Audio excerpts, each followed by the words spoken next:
Olá, seja bem-vindo ao nosso estudo bíblico, seja bem-vindo ao tempo de análise e estudo da Palavra de Deus. Você é nosso convidado para um tempo muito especial e é uma alegria poder compartilhar com você um pouco do conhecimento da Palavra de Deus. Eu sou o pastor Robson, da Ondadura Joinville. Tenho uma alegria de estar com você nesse canal, compartilhando a palavra. Aliás, eu estou aqui fazendo isso juntamente com o meu amigo Gustavo Kuipers, pastor aqui da Onda Joinville, pastor do NVT, da Ondadura Online. Que mais, Gustavo? Meu Deus, né? Tanta coisa, né?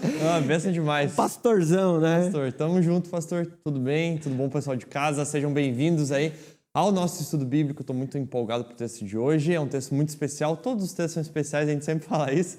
Mas é verdade, né? É que todo texto é especial. Aí você se detém naquela semana a estudar ele, enfim, pegar, investigar mais e você vê quão especial é. E daí você fica ainda mais admirado e empolgado para conversar, para falar. Mas estou muito empolgado para a sequência aí do capítulo 8, que a gente já iniciou na semana passada, né? Do versículo 1 ao 4. E hoje, então, ali a partir do versículo 5, a gente vai dar continuidade a perceber agora as consequências daquilo que iniciou semana passada e o que vai ser o decorrer também da história em Atos, da história da igreja. Bom demais. Você fala que é empolgante, né? E eu também sinto essa empolgação, né? Porque, de fato, quando a gente estuda a Bíblia, a gente diz, cara, esse é o texto mais maravilhoso para essa semana. Para a semana que vem vai ser o próximo. E enfim, a gente já estava conversando no final do capítulo 8, como é maravilhoso, como realmente a palavra de Deus ela é rica. E estudar a palavra de Deus promove algo maravilhoso em nós. Nós temos acesso a um livro que é profundo. Por isso que participar do estudo bíblico, gente, não é uma obrigação, é um privilégio, Então, participe, assista, compartilhe, mande essa live para outras pessoas. Enfim, é um privilégio estudar a palavra de Deus e entender melhor tudo aquilo que está sendo ensinado. Aliás, vamos já nos deter no nosso estudo de hoje. Nós temos uma pergunta aqui para nós começarmos o estudo bíblico de hoje com uma questão. O que motiva a sua busca por Deus? Poder ou transformação? Olha só, gente, essa pergunta aqui é bem direta. Qual é a sua motivação em seguir a Cristo? Isso vai ser revelado ao longo do capítulo como sendo algo muito sutil. Pode parecer algo simples, que você tem uma resposta rápida dizendo transformação, é isso que eu quero. Talvez você veio buscando essa transformação, mas com o coração sendo enganado, sendo levado de forma equivocada, acabou se perdendo e buscando o poder. E hoje, através desse texto, você vai ser iluminado, instruído pela palavra de Deus para compreender qual deve ser a motivação correta em buscar a Cristo e até mesmo alinhar se de alguma forma a sua motivação está errada. Nós vamos ler Atos capítulo 8, vamos estudar o versículo 5, mas vamos ler a partir do versículo 4, porque ele é importante para nós entendermos o contexto, o que está acontecendo à volta dessa história que nós vamos estudar hoje. Então, numa compreensão geral, nós temos em Atos capítulo 6 a separação de 7 homens cheios do espírito de sabedoria, homens que eram reconhecidos pela comunidade, pela igreja, para servir as mesas, homens respeitáveis. Desses 7 homens, um foi Estevão, que Lucas narrou sua história, sua vida, a partir do capítulo 6 até o capítulo 7, onde ele foi morto, apedrejado, depois de ter proclamado uma mensagem com muita ousadia, depois de ter realizado muitos sinais, de ter realizado milagres no poder do Espírito Santo. Então, Atos capítulo 8, a partir do versículo 1, você tem o quê? Uma onda de perseguição em toda Jerusalém, e a partir disso a igreja sendo varrida de Jerusalém. Os apóstolos somente permaneceram, mas os demais foram varridos, melhor dizendo, de Jerusalém. Foram empurrados para outras regiões. Já falamos no estudo da semana passada que eram cerca de 8.000 pessoas, acreditam os comentaristas. É um número que nós estipulamos baseado naquilo que Lucas relata. Mas o que nós sabemos? Olha só que interessante.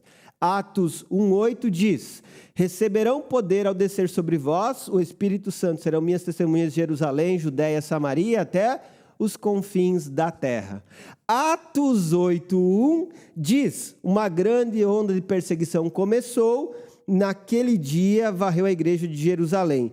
E eles foram dispersos para a região da Judéia e Samaria. Portanto, Atos 8:1 é um espelho de Atos 1:8, onde Deus utiliza a perseguição como um instrumento para levar os seus discípulos, para levar os seguidores de Cristo Jesus a todos os lugares que ele desejava.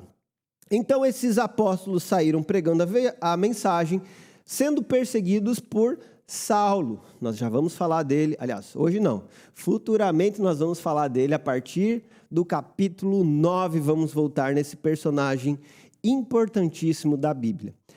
E nós temos então a história dos discípulos chegando em Samaria. Quero que você acompanhe comigo a leitura de Atos, capítulo 8. Antes disso, alguma coisa, Gustavo, para acrescentar no que foi colocado em panorama aqui?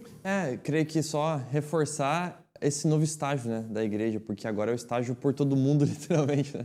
Então, só reforçar isso, porque é muito especial a gente perceber se cumprindo o chamado de Cristo para a igreja e pelos métodos de Deus, ou Deus, então, utilizando os acontecimentos deste mundo para os seus bons propósitos, porque, afinal de contas, não foi por um planejamento missionário. Tanto que a gente vai ver, num dado momento desse texto, até uma surpresa ali dos apóstolos. Tá tendo o evangelho pregando em outro lugar, tá, vamos lá visitar, vamos ver como é que está acontecendo, vamos conferir isso que está acontecendo ali, né?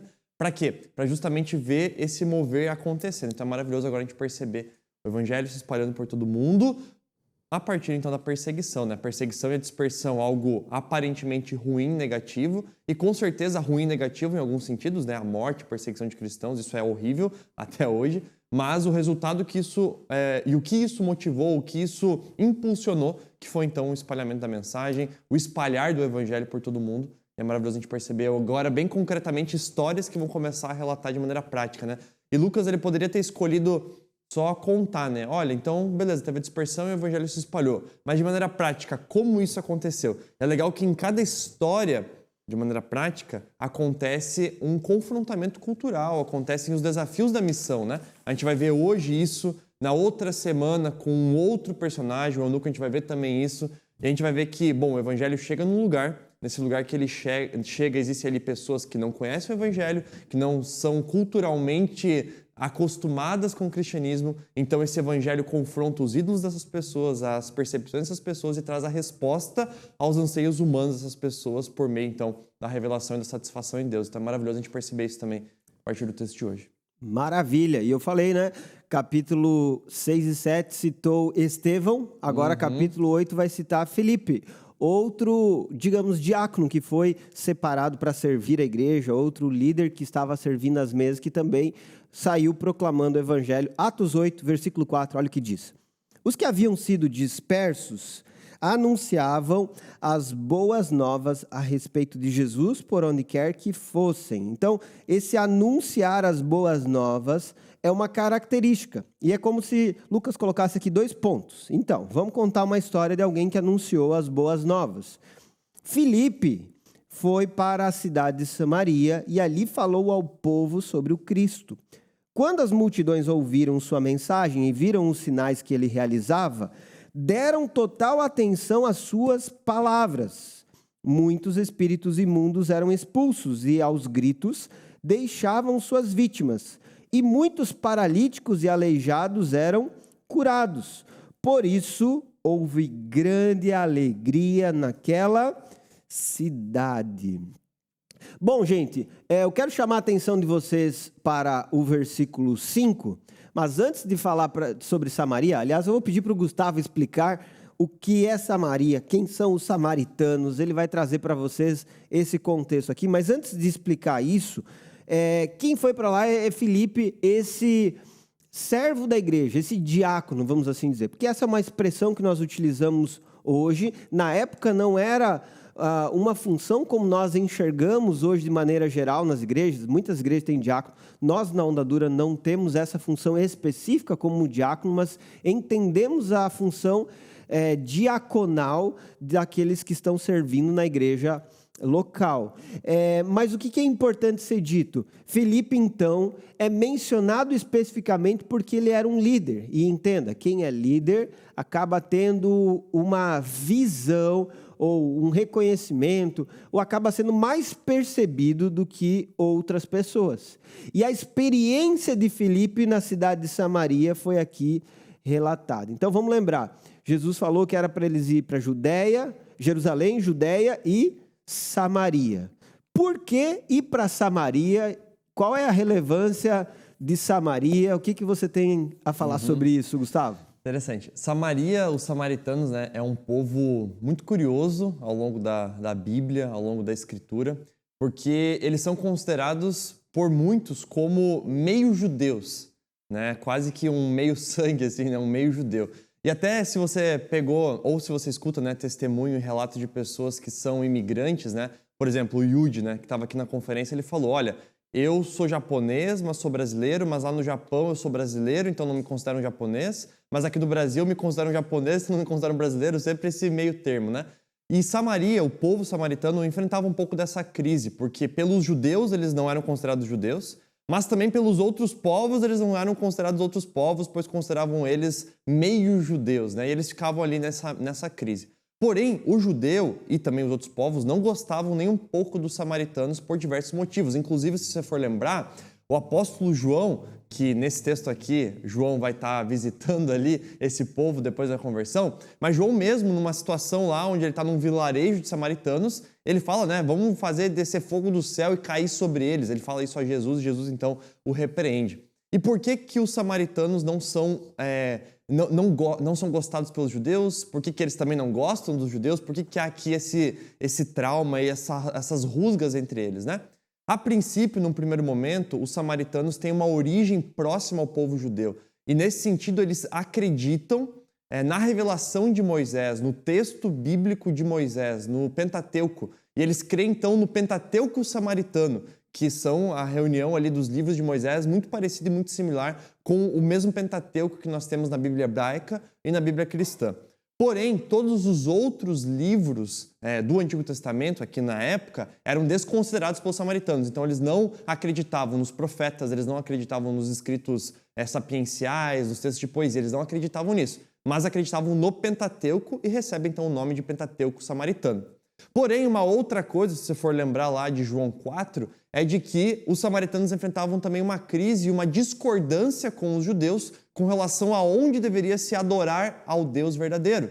E para os samaritanos isso deveria ser feito no Monte Gerazim e não como os judeus no monte lá em Jerusalém, né? No Monte Sião e também em Jerusalém. Então é interessante a gente perceber essa diferença aqui, essa percepção de que há sim um histórico principalmente religioso, mas também étnico, cultural, de uma rivalidade entre esses povos, de não se considerarem um judeu puro, mas sim um judeu mestiço, e por isso eles também querem adorar a Deus por meio do Pentateuco, mas eles têm o Pentateuco deles, o Pentateuco samaritano, e dizem para si que o lugar de adoração é naquele monte, tanto que Jesus, ao conversar com a mulher samaritana, a confronta e revela a ela, olha, não é aqui, mas Deus procura adoradores que o adorem em espírito e verdade. Não lá em Jerusalém, não aqui necessariamente, mas que o adorem em espírito e verdade. Né?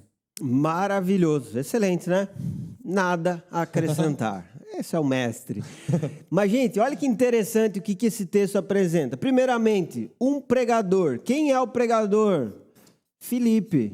Pode ser o teu nome aqui também? Será que nós podemos colocar o seu nome como sendo o pregador dessa mensagem? E aí, pense sobre isso. Audiência, samaritanos. Quando nós falamos sobre audiência, falamos sobre aqueles que estão ouvindo a mensagem. E qual que é a mensagem? Gente, Lucas é bem enfático. Ele falou sobre o Cristo.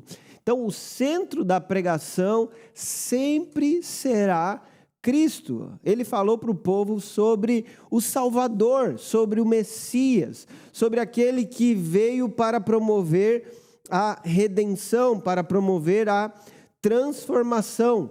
O reino de Deus estava sendo implantado através desse Cristo, desse mestre, desse Filho de Deus que foi enviado. E essa compreensão que o prometido, esperado, chegou, era o que Filipe estava proclamando. E agora o resultado, qual é o resultado?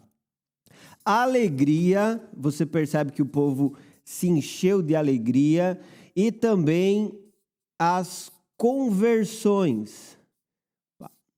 Quase que eu errei aqui. Vamos colocar assim, gente, que vocês vão entender. Maravilha. Alegria e conversões. Você converte isso daqui num V, tá? Na ideia de vocês aí. Qual que é o resultado dessa obra que estava sendo, então, realizada, essa alegria e as conversões? É interessante nós percebemos, por exemplo, a ênfase da mensagem sobre o Cristo como sendo uma direção para nós. O que precisamos falar? O que precisamos proclamar? Quem é Jesus? O que Jesus realiza?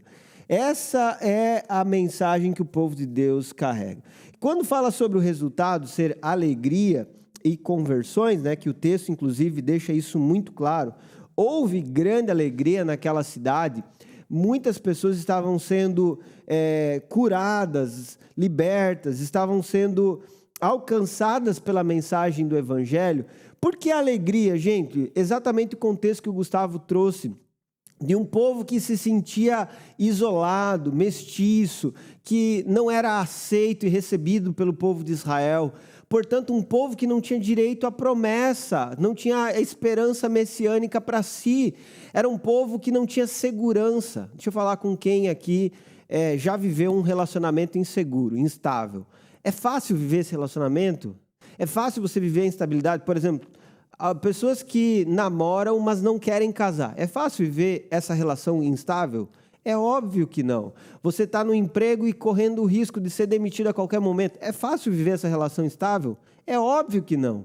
E quando você pega isso de forma cultural, há muitos anos, um povo sendo desprezado, a ponto dos judeus atravessarem a rua, atravessarem para o outro lado para não passar perto, passarem distante, se sentir imundos quando encostam num samaritano. É fácil ser tratado como um cão, ser desprezado dessa forma? A resposta é não.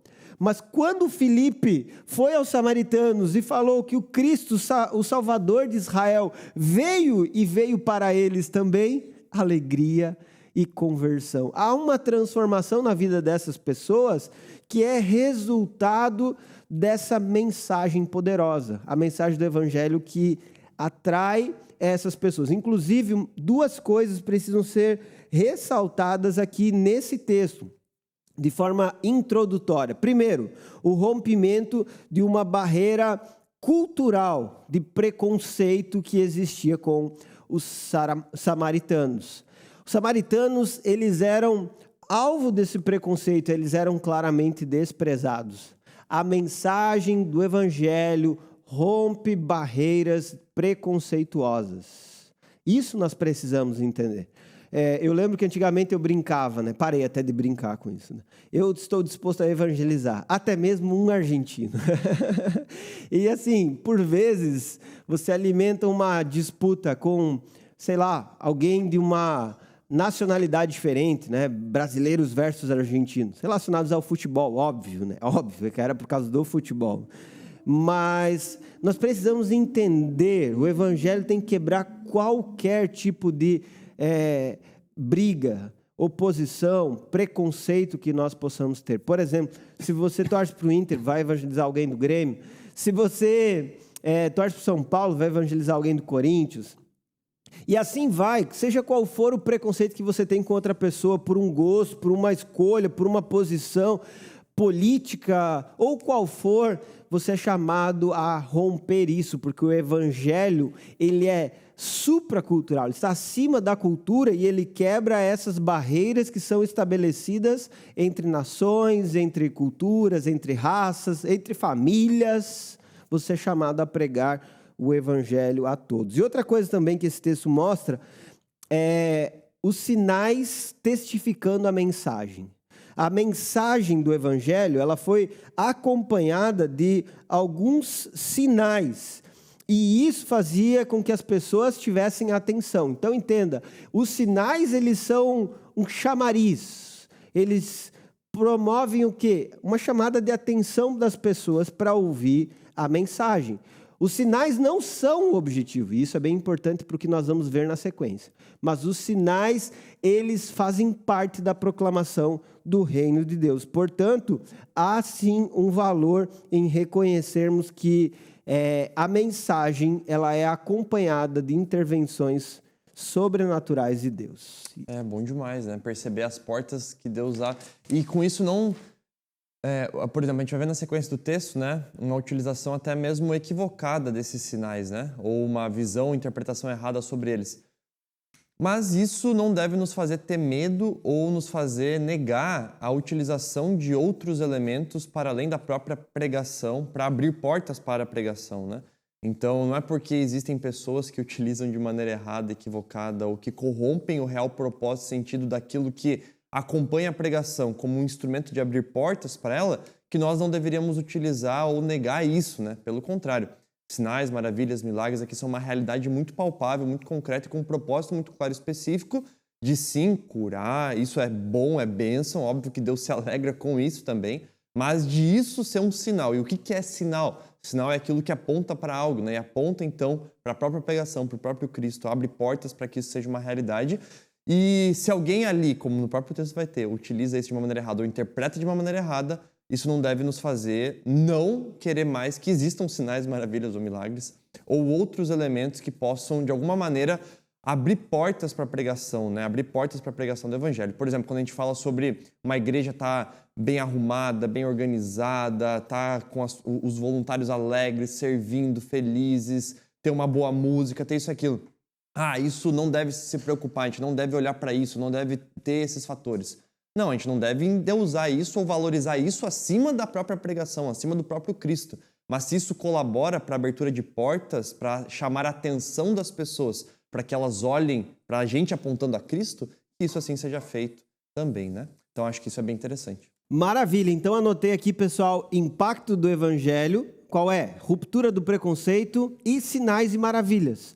O Evangelho, onde ele chega, a Igreja do Senhor, onde ela chega, promove essas transformações sociais, culturais, físicas, enfim. O Evangelho é o poder de Deus para a salvação de todo aquele que nele crê. Continuando o texto, gente, Atos 8, agora o versículo 9. Tem uma história interessante, uma intervenção aqui. Um homem chamado Simão praticava feitiçaria ali, havia anos. Ele deixava o povo de Samaria admirado e afirmava ser alguém importante. Ele afirmava ser alguém importante. Olha só que detalhe. Todos, dos mais simples aos mais importantes, se referiam a ele como o grande poder de Deus. Olha só que Lucas relata que existiam os mais simples e os mais importantes. Ou seja, na sociedade de Samaria havia uma divisão entre alguns que eram elevados, superiores, e outros que eram inferiores. Versículo 11.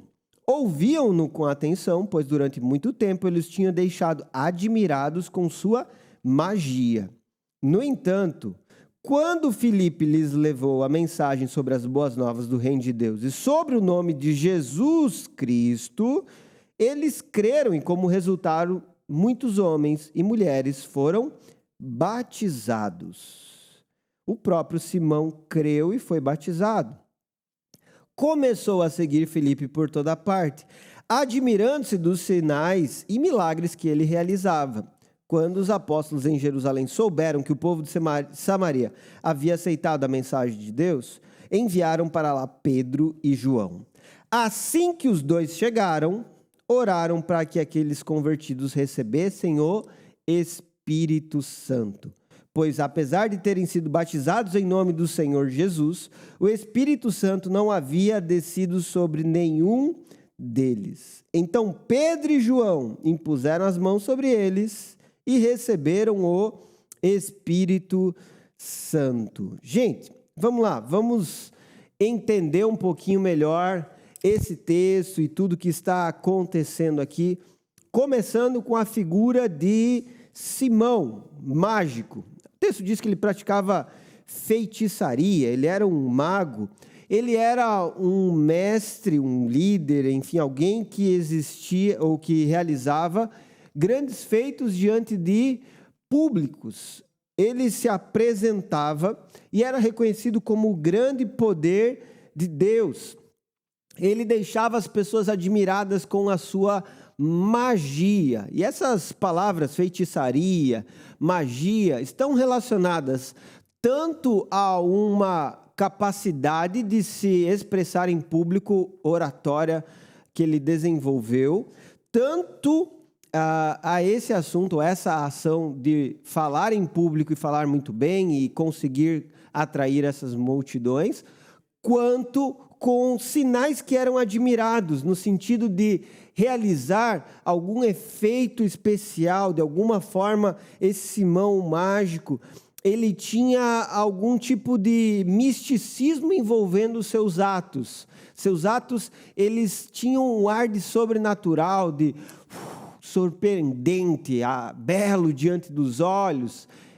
Uma magia, algo que realmente demonstrava para as pessoas uma solução espiritual para as suas necessidades, uma solução para os seus anseios, enfim, ele conseguia enganar as pessoas. Porém, quando apareceu Filipe pregando o reino de Deus, e aí você sabe o que é o reino de Deus? Os sinais e maravilhas que está sendo mencionado no contexto.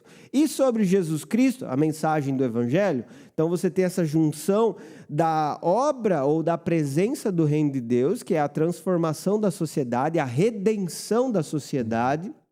Isso, inclusive, fica muito claro sobre a teologia lucana nesse texto, né? Ele apresenta, teologia bíblica, está aqui o mestre da teologia bíblica, mas Lucas apresenta, então, a sua teologia sobre o que é o reino de Deus. Ele entende esse reino de Deus como sendo a presença de redenção da sociedade, a redenção cósmica.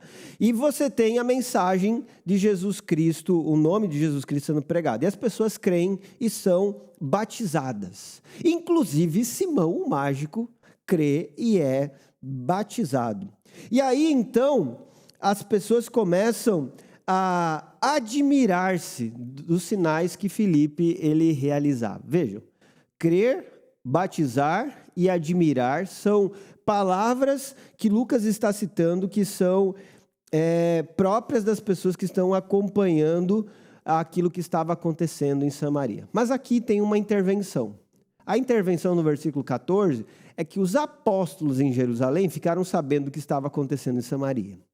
Quando eles chegaram em Samaria, Pedro e João especificamente, eles oraram para que aquelas pessoas convertidas recebessem o Espírito Santo. Por quê? Apesar de eles terem sido batizados em nome do Senhor Jesus, o Espírito Santo ainda não havia descido sobre nenhum deles. Esse texto, minha gente, é o texto das controvérsias. E aqui entra o grande ponto. O Espírito Santo desceu sobre eles como uma segunda bênção que foi outorgada sobre esses cristãos de Samaria, ou eles tinham ouvido a mensagem, se admirado e tiveram uma fé superficial e, consequentemente, não receberam de fato o Espírito Santo. Pela compreensão da Bíblia de maneira geral, especialmente no Novo Testamento, o que nós entendemos sobre o Espírito Santo e a ação do Espírito Santo na igreja, nós acreditamos que não houve uma segunda bênção, mas o que houve é uma conversão genuína quando Pedro e João, eles então estiveram lá pregando o evangelho. Por que nós entendemos isso?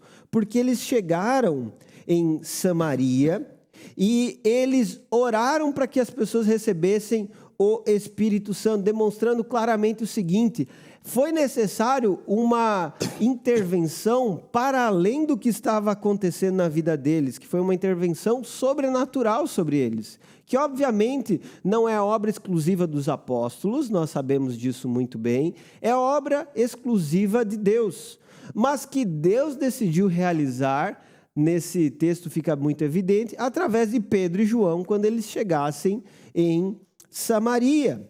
Por quê? O que fica claro é que eles receberam o Espírito Santo quando foi imposto a mão sobre eles. Talvez tenhamos aqui uma referência à experiência de dons, como aconteceu lá no capítulo 2, o dia de Pentecostes. É bem provável que esteja relacionado a isso, porque imposição de mãos e falar em línguas ou experimentar dons espirituais é algo que Lucas repete dentro do seu livro de Atos. Porém, não podemos aqui formar uma doutrina, ensino de hermenêutica aqui para você. Não podemos aqui formar uma doutrina que para alguém receber o Espírito Santo é necessário impor as mãos. É uma das possibilidades, ao impor as mãos, a pessoa receber o Espírito Santo? Sim, mas não podemos aqui formar uma doutrina. O que não podemos também dizer? As pessoas não vão, as pessoas vão precisar que alguém põe as mãos sobre ela, ou venha e ore para o Espírito Santo descer sobre elas para que elas tenham uma conversão genuína. Não podemos dizer isso. Depende da ação do Espírito Santo. Por exemplo, você aí sentado, me ouvindo, você que está aí na sua casa, deitado, assistindo esse estudo bíblico, você pode ser alcançado por essa mensagem e ser convertido, se você ainda não foi.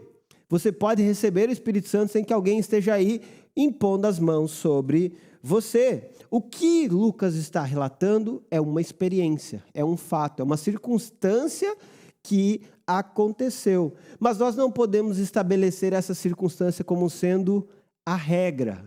Nós podemos entender que Deus decidiu realizar nessa situação dessa forma. Portanto, o que essa perícope apresenta é uma transformação verdadeira e profunda que o Espírito Santo realiza, que vai além de uma fé superficial, que nós já vamos enxergar de forma mais clara a partir do versículo 18, na vida de Simão, o mágico. Isso aí. Eu acho esse texto muito interessante e, inclusive, a gente trabalha esse texto na nossa disciplina de pneumatologia também, na Onda Dura College, onde a gente trabalha a compreensão de textos difíceis, né? Ou de textos que geram interpretações diferentes em contextos diferentes, né? E esse é um dos textos, como o pastor Rob bem disse, é o texto que se refere, por exemplo, a que muitos o utilizam como um versículo-chave para defender uma segunda bênção, um segundo batismo para aqueles que tiveram uma experiência de fé e então uma completude dessa experiência ou uma bênção melhorada a partir de um segundo batismo, do batismo com o Espírito Santo, e que geralmente as pessoas vinculam isso, inclusive, ao dom de línguas, né, ao falar em línguas. Interessante a gente perceber que é um consenso muito grande assim entre teólogos bíblicos e teólogos sistemáticos de que o livro de Atos, de maneira isolada, ele é um ótimo livro para falar sobre o Espírito Santo, mas ele não é um ótimo livro isoladamente para fazer doutrina sobre o Espírito Santo, mas nós precisamos da Bíblia como um todo para fazer doutrina, né? Nós não usamos um livro isolado ou um texto isolado para fazer doutrina, ou seja, regra de fé e uma regra universal que se aplica em todos os contextos e casos e situações. Por quê? Porque o livro de Atos ele marca um momento da história muito especial, muito específico, que é o momento de história da transição dessa ação do Espírito Santo. O Espírito Santo já agia no Antigo Testamento? Óbvio que sim, já existem relatos e ações de pessoas que foram tomadas pelo Espírito, pessoas que foram cheias do Espírito e então realizaram alguma ação, realizaram alguma obra, alguma situação, foram tomadas de uma alegria, de uma plenitude, enfim. Existem relatos pontuais no Antigo Testamento dessa ação do Espírito Santo. Agora, um derramar do Espírito Santo sobre todo o povo de Deus, né? Um cumprimento da profecia de Oséias. E nessa sequência aqui, o dia de Pentecostes é agora o povo de Deus tendo acesso pleno a esse poder do Espírito e esse enchimento do Espírito, isso nós temos só a partir de Atos. E Atos, então, não como um único dia, hora e segundo, mas como um período da história da igreja, é esse período da história dessa transição da ação do Espírito Santo, e por isso existem tantos relatos em Atos que são especiais e específicos para esse contexto. Aqui no caso a gente vê, né, Simão, no caso esse mágico que fazia milagres, maravilhas ou fazia ações extraordinárias por meio da magia, e em paralelo a ele uma outra pessoa, Filipe, que também fazia milagres, sinais, maravilhas, mas por meio do poder de Deus. E diante desses dois poderes, a gente vê uma cidade que já era muito impressionada com poder, já era muito impressionada com magia, no caso ali de Simão.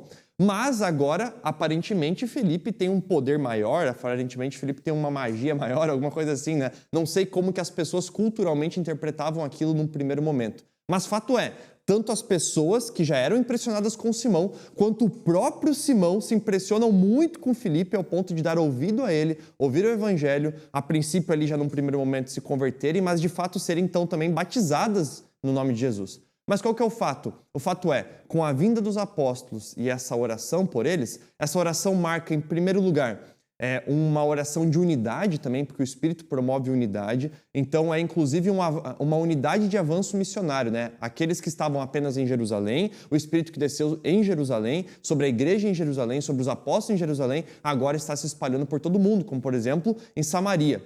Isso é tão verdade que, inclusive, por exemplo, se você pega Atos capítulo 10, o primeiro discurso de Pedro aos gentios, ou Atos capítulo 19, quando o apóstolo Paulo chega lá em Éfeso para fazer a sua viagem missionária. Ali também são dois exemplos de eventos extraordinários do Espírito Santo, marcando esse avanço da igreja. Então a gente pode entender que o livro de Atos inteiro vai ter avanços do Espírito e ações extraordinárias do Espírito, não como uma regra de fé para a igreja de todo o tempo, mas como algo extraordinário que marca esse período histórico de uma maneira muito específica e especial.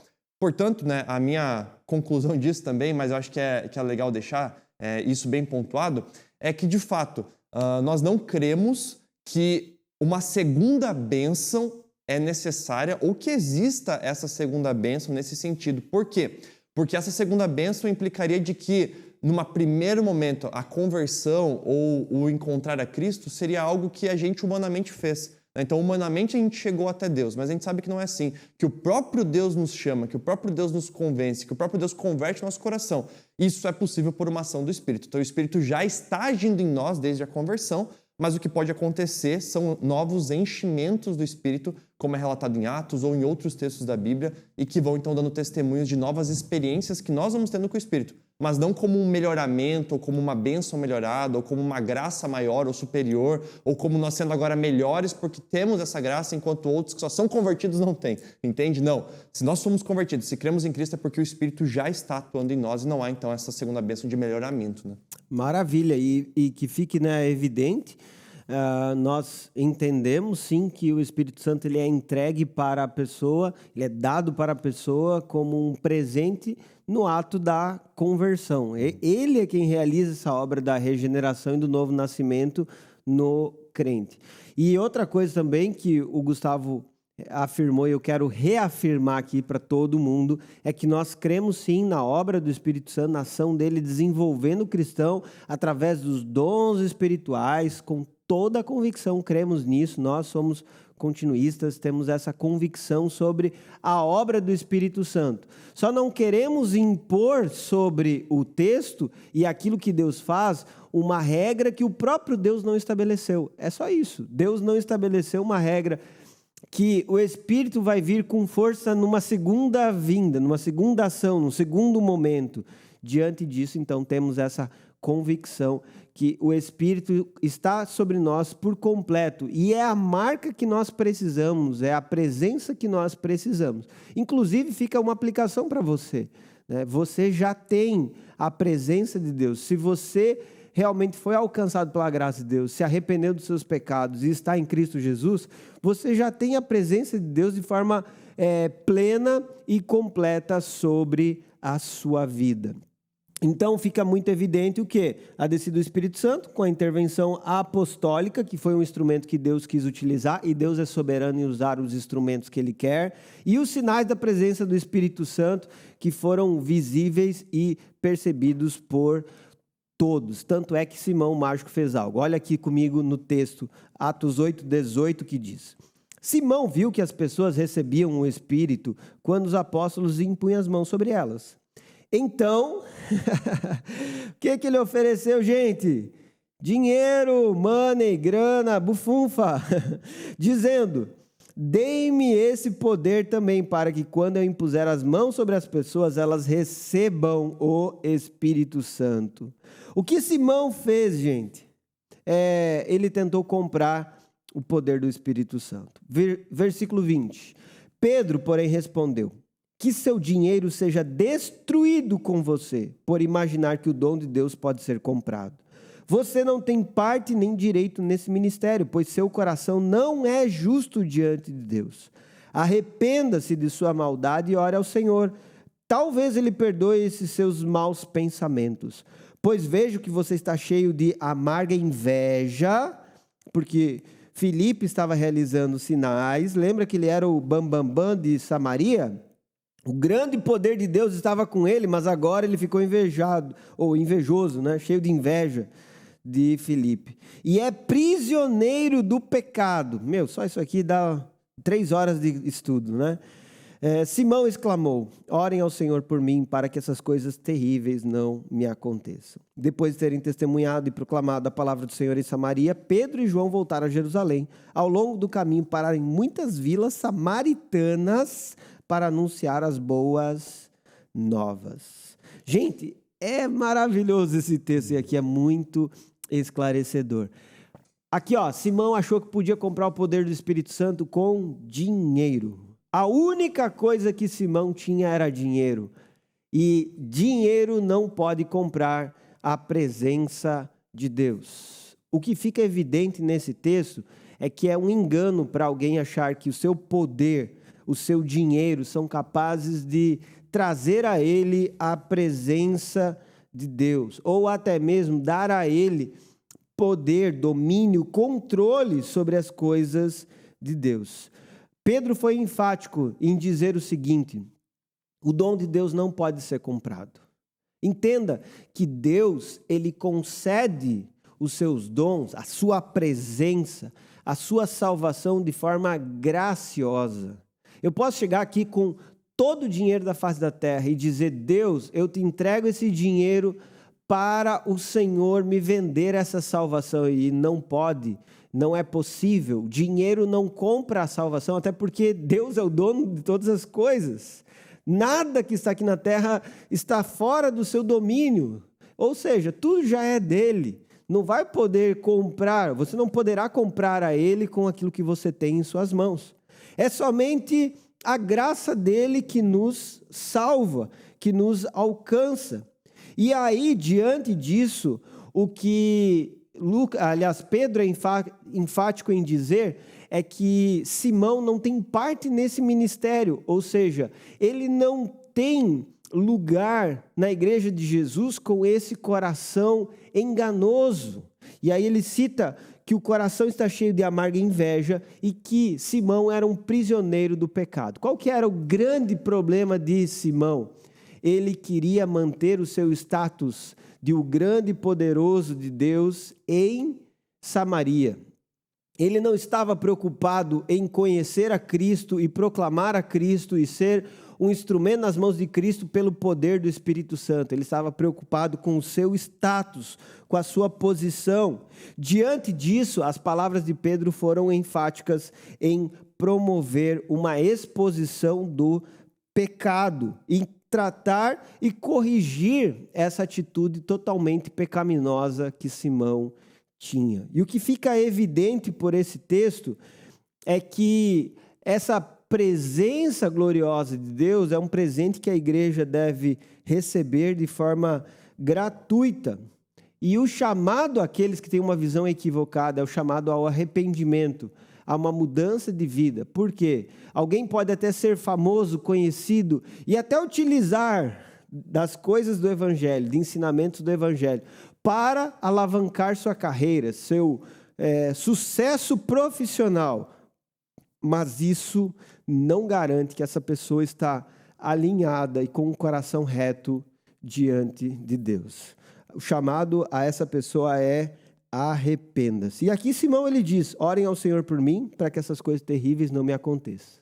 Talvez ele estava com medo de um juízo, não sabemos exatamente, mas a questão é que que Pedro deixou evidente quanto Simão precisava de uma mudança. E ele mesmo percebeu uma necessidade.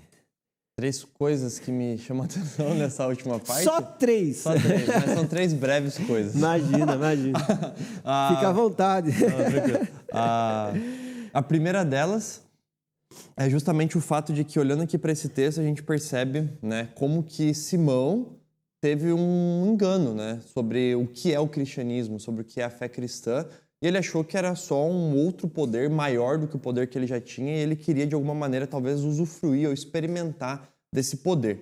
Então, inclusive, aqui a gente entra até nesse tópico interessante de conversão genuína ou não. Será que foi verdadeiro? Será que não foi? Será que foi por interesse? Será que não foi? Por que ele estava ali se entregando ou não a isso, né? Mas o que o texto dá a entender é que, aparentemente, ele foi batizado por Cristo. Ele estava ali junto nessa oração de receber o Espírito e de clamar pela vinda do Espírito. Ele estava junto nesse bolo todo ali. Agora, depois disso veio uma consideração ainda, olha, você está equivocado sobre os teus conceitos a respeito do que você está começando a viver agora como fé cristã. Talvez seja genuíno isso que você está vivendo, mas se for genuíno, arrependa-se, porque desse jeito você não pode. E aqui é até interessante, né? A gente vê esse confronto, que é a segunda coisa, esse confronto de Pedro, né? Do apóstolo Pedro. Por quê? Porque Pedro ele poderia simplesmente passar por cima e dizer assim, não, né? É novo convertido, digamos assim, então eu não vou buscar instruir ele no caminho da verdade, eu vou tolerar ainda um pouco aqui. Não, ele percebe algo que é muito grave, dado o contexto que eles estavam inseridos ali. Então ele já fala assim, olha, se realmente é isso que você quer viver, arrependa-se, mude esse jeito de pensar, porque desse jeito você não vai conseguir seguir o caminho da maneira correta, da maneira saudável. Você não vai nem dar início a ele, você não vai nem se desenvolver nele. Então arrependa-se, mude. É interessante perceber o discernimento que Pedro tem aqui nesse contexto ao confrontar ele e chamar ele ao arrependimento. Mas, diante de tudo isso, é legal a gente perceber já aqui no finalzinho do texto esse pedido justamente de Simão, de que, olha, ore então a Deus por mim, para que eu não sofra isso, para que eu não seja esse caso, para que eu não viva isso. E aqui é interessante porque entra justamente em um ambiente onde nós não temos poder, onde nós não temos domínio. Nós não conseguimos sondar e conhecer o coração das pessoas, apenas o próprio Deus o conhece. Então, a princípio, você lê esse versículo e parece que é uma oração sincera de Simão, e talvez foi realmente uma oração sincera. Mas um fato interessante, que é extra-bíblico, né, não está aqui no texto, é que os relatos do início da história da igreja, os primeiros historiadores da igreja, eles usam Simão, esse Simão aqui, como um exemplo de um estereótipo de herege, de um estereótipo de inimigo da igreja. Isso é muito interessante, porque a princípio aqui ele está passando por todo esse processo de conversão e tal, aí tem esse confronto, ele pede oração, a princípio ele por um arrependimento, mas o que se relata na história ali do início da igreja é que esse Simão é um exemplo de herege, é um exemplo de um inimigo do movimento da igreja que estava ali se inserindo dentro dele. Então é interessante que mesmo aqui nesse contexto a gente consegue perceber talvez até essa má intenção e até mesmo uma falsa conversão acontecendo ou sendo promovida por conta de uma tentativa de poder, uma tentativa de ganância e não necessariamente uma tentativa de transformação de vida ou genuína entrega à mensagem que estava sendo anunciada aqui pelos apóstolos ou pelo próprio Filipe aos samaritanos, né? Excelente, é isso aí, Gustavo. Muito boa essas colocações. Então, a tentativa de compra do Espírito fica aqui ressaltada como sendo uma ação de Simão, a repreensão de Pedro, e isso é algo muito claro. Inclusive, aqui fica uma dica, né? Vamos lá, você que é apacentador, vamos lá, uma dica para você que está cuidando de pessoas. Eu sei que no grupo pequeno, por vezes, nós temos que ter muito corpo, né? Não é corpo mole. Jogo de cintura. Jogo de cintura, essa é a palavra.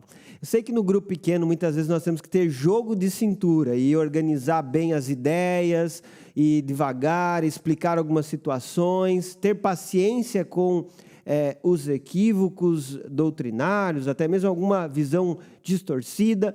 Porém, quando está relacionado a uma questão essencial da fé, nós precisamos ser claros, categóricos, em amor, corrigir aquilo que está desvirtuado de forma direta no momento. Não podemos deixar para a semana que vem, para daqui 2 meses. Não. Se a pessoa está falando algo que fere um princípio essencial do Evangelho, precisa ser corrigido de forma imediata e muito clara, mostrando o erro. Algumas situações nós vamos explicar com mais calma, com mais jeitinho, né? Mas quando alguém fere a dignidade de Cristo, a quem é Cristo Jesus, a pessoa do Espírito Santo e a obra do Espírito Santo, verdades essenciais sobre a Bíblia como a palavra de Deus, enfim, todos esses princípios essenciais é necessário que tenhamos a firmeza necessária, direta, no momento para ensinar, à luz da palavra de Deus, qual é o caminho correto e verdadeiro, como Pedro fez nessa situação. E uma última coisa que eu quero ressaltar nesse texto, gente, a pregação entre os samaritanos. Porque olha como que termina essa perícope, com Lucas citando que Pedro e João voltaram para Jerusalém agora, parando em muitas vilas. Para quê? Para anunciar as boas novas entre os samaritanos. Gente, eles pegaram gosto em pregar para os samaritanos e saíram proclamando essa mensagem para aqueles que eram rejeitados, para aqueles que eram cães, desprezados. Eles romperam com essa diferença, com essa grande separação que existia. Então, o coração de Pedro e João estava reto e o evangelho estava sendo proclamado. Então, perceba que essa porção das Escrituras, ela está deixando claro como o evangelho estava sendo espalhado, exatamente como Jesus ordenou aos discípulos, mesmo que em face à perseguição. Enfim, né, sobre essa pregação aos samaritanos, eu acho muito legal mesmo ele colocar em muitas vilas, porque tempos atrás, anos atrás, foi justamente caminhando entre vilas que João explodiu, estourou e falou, vamos descer fogo do céu, né? Se você assistiu The Chosen, né? Você vê aquela cena lá dele com o Tiagão, né? Não, Jesus, vamos aqui descer fogo do céu, que a gente ore para que eles se explodam e tal, e tá ali aquele atrito. E agora esse mesmo João que queria que eles, né, queimassem, se explodissem os vilarejos, passa talvez pelo mesmo vilarejo, já que ele passou por vários vilarejos, pregando o evangelho, falando do amor de Deus e amando também essas pessoas, né? Não é também só um anúncio sem amor, né? Ele também agora estavam amando, estavam juntos ali com eles para que o evangelho fosse promovido. Acho que isso é muito, muito legal a gente perceber desse avanço missionário e do poder do Espírito em também transformar o coração até endurecido desses discípulos que ali nos evangelhos tropeçam várias vezes e têm seus vários equívocos, mas que a partir de agora são poder nas mãos de Deus para avançarem o evangelho por todo mundo. Ótimo, maravilha, esse estudo está maravilhoso. O que motiva a sua busca por Deus? Poder ou transformação? Então nós verificamos Filipe pregando para os samaritanos a mensagem de Cristo sobre o reino de Deus e o resultado foi alegria e conversão. Agora o impacto do evangelho, ruptura do preconceito. O que aconteceu com os samaritanos que foram alcançados pela mensagem, sinais e maravilhas também nessa proclamação. E agora o encontro com Simão. Simão, o mágico, feiticeiro, que teve uma conversão superficial. Vamos colocar assim como conversão superficial para a gente entender que aparentemente ele tinha crido, mas de fato depois ele foi chamado a um arrependimento genuíno e profundo. Então, a descida do Espírito Santo, que veio através da intervenção apostólica de Pedro e João, e os sinais da presença do Espírito Santo entre eles, de uma forma muito clara. Por fim, o texto mostra a tentativa de compra do Espírito, a repreensão de Pedro e a pregação entre os samaritanos se alastrando nas vilas, sendo realizada pelos apóstolos. Isso é algo muito claro nesse texto. Bênção, né, Gustavão? Bênção demais, muito bom. Que maravilha. Vamos seguir, né? Semana que vem tem mais estudo bíblico, você não pode perder, que nós vamos fazer uma viagem juntamente com o Felipe, de forma poderosa, e vamos até discutir. Felipe foi transladado de que forma, gente? Semana que vem o negócio vai ser muito bom também, né, Gustavo? Muito bom, isso aí, vai ser bom demais, bom demais. Mais uma região, né? Não agora Samaria, mas uma outra cultura, já outros povos. Muito bom. Spoiler? Spoiler? Não, deixa quieto. Vamos lá. Semana que vem, pessoal, Deus abençoe vocês, um abraço, até o próximo estudo bíblico.